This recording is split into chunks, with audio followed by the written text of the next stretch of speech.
Abraham Lincoln once said, "The eyes of that species of extinct giants whose bones fill the mountains of America have gazed on Niagara as ours do now." The headlines of a newspaper in 1871 read, "A remarkable sight. 200 skeletons of Anakin, or giants, in Cayuga Township. A vast Golgotha open to view. Piled in layers one upon the top of the other, some 200 skeletons of human beings, nearly perfect. These skeletons are those of men of gigantic stature, some of them measuring 9 feet, very few of them being less than 7 feet. Some of the thigh bones were found to be at least a foot longer than those at present known, and one of the skulls being examined completely covered the head of an ordinary person. These skeletons are supposed to belong to those of a race of people anterior to the Indians." One of the first nations to rise in North America was that of the Jaredites, a colony which consisted of Jared and his brother and their 22 friends and their families, a people who left the confines of Babylon shortly after the fall of Babel and the confusion of tongues. The Jaredites were another people who lived during a time of great wickedness. Jared, the founder of the Jaredites, lived in the land during the days of the Tower of Babel and the confusion of tongue.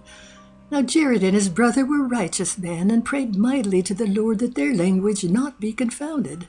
And the Lord agreed. However, he told them they must leave this unholy land, and promised to lead them to a land that was choice above all others. He then instructed them to gather together their flocks of sheep and their herds of goat and cattle, both male and female of every kind, along with grains for food and every kind of seed for planting. Here they gathered fish and birds and even the honeybee to take along with them to the promised land.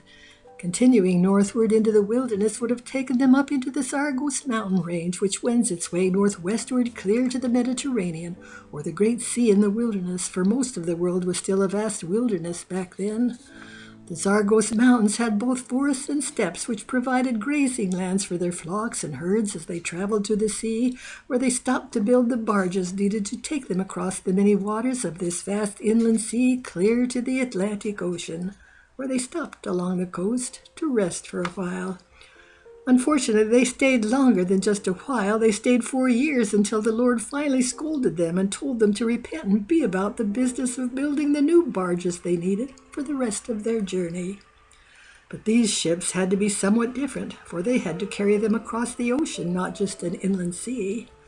Is it any surprise that the Lord brought them to a location which had vast forests of corkwood trees, which he knew would be a perfect choice for the barges? For cork is lightweight, watertight, and buoyant. They would also be lightweight enough to be blown across the sea, just as described in the scriptures. Cork is also cushy enough to withstand being bumped by any large sea creature. Because it's watertight and buoyant, if a wave crashed down on it and dragged it under, it would simply pop right back up to the surface again, just as described in Ether 2 and 24.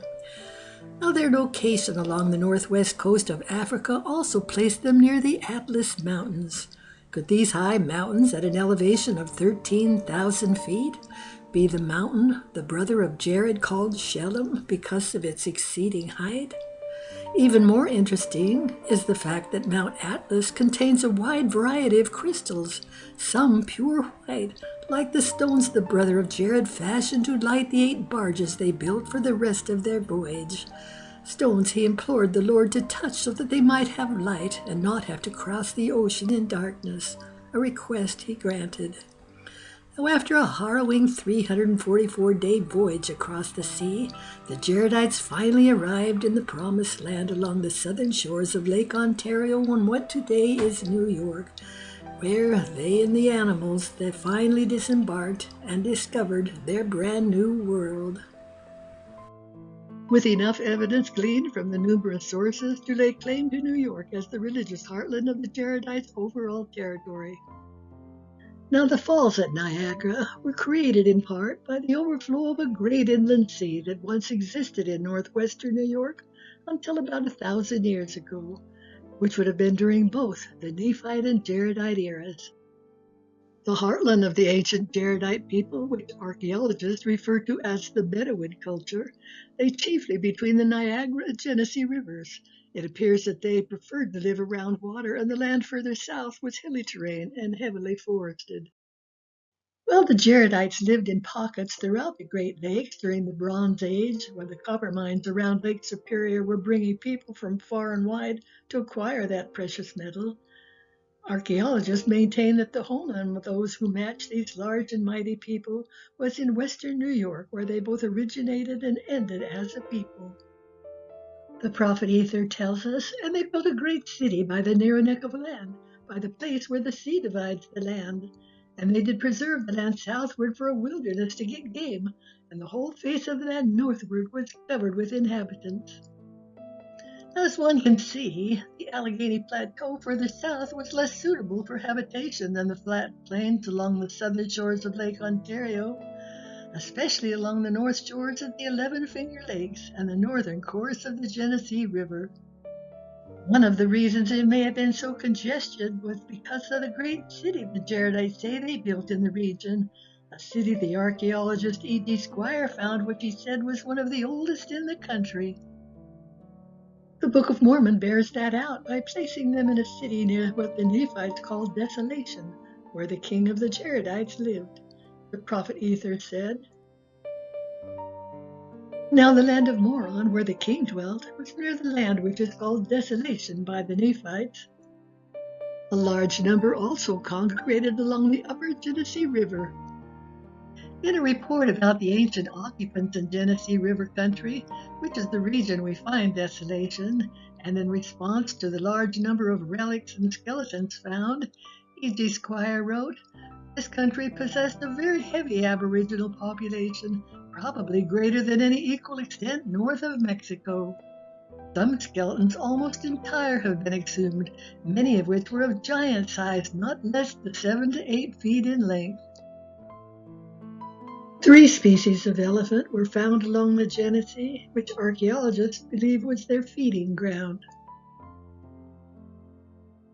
The woodworking tool of the archaic populations were found all along the Genesee north of the gorge, where the Jaredites no doubt cut the timber the scriptures say they used to build their many towns and cities, with the elephant said to have been used as a beast of burden. Towns and cities that ultimately spread east all along the shallow ends of the upper Finger Lakes. Not surprisingly, giant bones have been found all around the hill Cumorah. O. Turner described a fortified hill within 3 miles of the hill Cumorah, which was barricaded on an eminence made for a large and powerful enemy.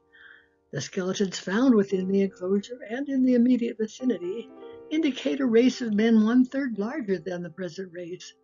A few miles away, hundreds of skeletons of both sexes and of all ages were found within an enclosure.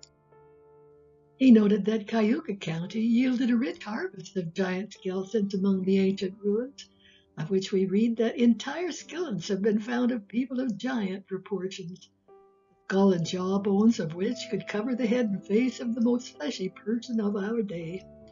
We're told of a tradition which asserts that a destructive war was waged in this very section of the country, and with such fury and determination on each side that practically all of the warriors were slaughtered. Although the following clip has been shown on some of my other videos, it seems appropriate to include it in this video as well, to show how well it fits the Book of Mormon's description of their movement east to the hill Cumorah, although it was called Ramah during Jaredite times. The Jaredites' final series of battles were led by 2 great leaders, Coriantumr and Lib. The prophet Ether tells us, "And it came to pass that in the first year of Lib, Coriantumr came up into the land of Moron and gave battle unto Lib. And it came to pass that he fought with Lib, that he fled to the borders upon the seashore, and Lib gave battle unto him upon the seashore. And it came to pass that Lib did pursue him until he came to the plains of Agosh. And it came to pass that Shid did pursue Coriantumr eastward, even to the borders by the seashore, and there he gave battle unto Shiz for the space of 3 days. And they fled to the land of Korihor, and Coriantumr did gather his armies together upon the hill Comner, and did sound a trumpet unto the armies of Shiz to invite them forth to battle.